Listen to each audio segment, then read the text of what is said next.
पश्चिम बंगाल के मुद्दों को हिंदू से किसने जोड़ा? वक्फ बोर्ड के आंदोलन के समय के बीच में ममता जी गई, दूसरे समुदाय के बीच में नहीं गई कभी। याद करिए, जब पिछले साल की बात है, जब रोजे चल रहे थे और राम नवमी उसमें पड़ी, तो ये ममता जी का ऑन रिकॉर्ड बयान है कि रोजों के समय मुसलमान कोई गलत काम नहीं करते, रामनवमी के जुलूस में हिंदू एहतियात बरत। नंबर 3, ममता जी का ऑन रिकॉर्ड स्टेटमेंट है, कोई वीडियो जाके चेक कर ले, तुम्हें अल्लाह की कसम है। ये ममता जी अल्लाह की कसम क्यों बोलने लगी? उनका तो मत संप्रदाय अल्लाह की कसम वाला नहीं है। अब आइए, उससे पहले वर्षों पहले की बात है, जब मुहर्रम के जुलूस के लिए रोक दिया गया था और पिछले विधानसभा चुनाव 2021 में तृणमूल कांग्रेस के मुख्य रणनीतिकार का भी ऑन रिकॉर्ड दिया गया बयान है कि हमारी तो गिनती ही 30% से शुरू होती है। अब ये 30% किसके लिए था, ये सारी बात ये 4 फैक्ट देखिए और उसके बाद समझ में आ जाता है। अब मैं कहना चाहता हूं, पहलगाम के साथ क्यों, पूरे कश्मीर के साथ कैसे जुड़ता है। जो एक बात होती है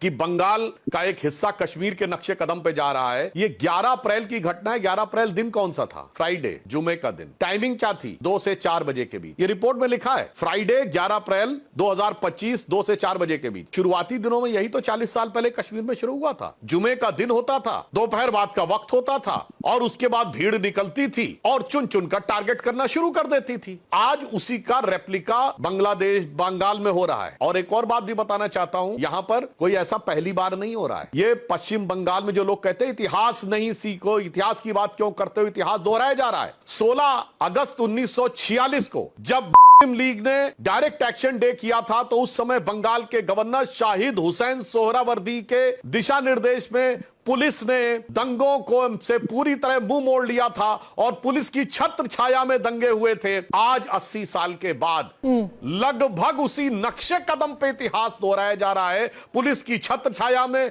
वही बंगाल है, वही मुर्शिदाबाद है, वही पुलिस की व्यवस्था है। बस चेहरा जो है शाहिद हुसैन सोहरावर्दी से हटकर, लीग से हटके तृणमूल कांग्रेस हो गई है और ममता बनर्जी जी हो गई। तो अब ये इम्तिहान है ममता बनर्जी जी का कि वो दिखाएं कि उनके दिल में ममता ईमानदारी से है बंगाल के सारे लोगों के लिए, और ममता का थोड़ा बहुत हिस्सा हिंदुओं के लिए भी है। बंगाल की जनता टकटकी लगाकर ये देख रही है और इसका उत्तर पाना चाहती है। ये बता दीजिए कि ममता दी के दिल में सिर्फ 30% की ही ममता है, या ममता का कोई अंश बचे 70% के लिए ही है। अन्यथा सिर्फ एक ही से मिलना, एक ही की मिजाज पुरसी करना और पुलिस का ये दौर होना कि वो एक की सुनेंगे दूसरे की नहीं सुनेंगे, ये किस मुकाम तक लेकर जाएगा? क्या ये कलकत्ता को भविष्य का ढाका बनाने के मुकाम पे नहीं ले जा रहा है? और रही बात स्त्री की लीग की बात, तो मैं बता देना चाहता हूं, 1941 में आज के बांग्लादेश यानी पूर्वी बंगाल में जो सरकार बनी थी वो